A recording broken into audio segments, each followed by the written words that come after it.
I felt totally violated.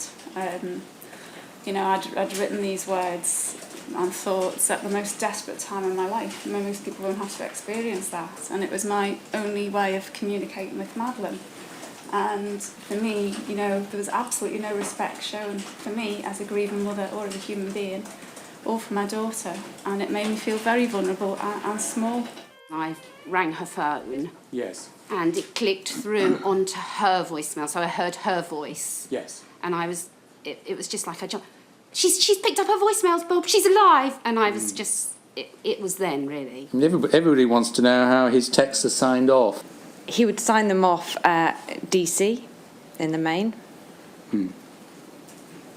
Anything else? Occasionally he would sign them off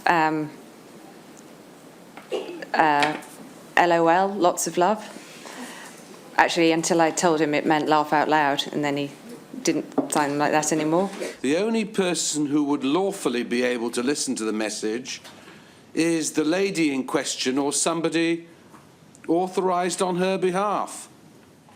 Possibly. Well, I am perfectly happy to call Lady McCartney to give evidence as to whether she authorised you to listen to her voicemails. Did you authorise Mr. Morgan to listen to your voicemail? Never ever.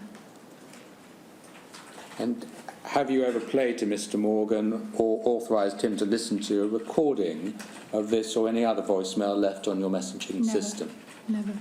I rather absurdly gave chase, and how I thought I was going to outrun a 20-something paparazzo while pushing a buggy, and my daughter was, calm down, Mum, calm down, don't be silly, it doesn't matter. But it mattered hugely to me that the moment I set foot outside the door, my children were being photographed again. You know, I would often find myself, I was 21, at midnight running down a dark street on my own with 10 big men chasing me.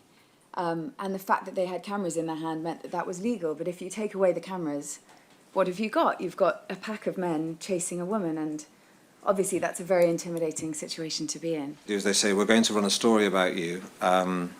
It's going to be very unsympathetic. We're going to make you look tawdry. They'll say this to the girl. We're going to make you look tawdry and awful and sluttish. But if you talk to us, you can make the story all positive and friendly and nice, and we'll make you look lovely, and we'll give you some money as well. Apparently I do the same thing. I trade on my good name, and therefore there's a public interest offence in going into my private life, but I wasn't aware I traded on my good name. I mean, I've never had a good name, and it's made absolutely no difference at all. I'm the man who was arrested with a prostitute, and the film still made tons of money.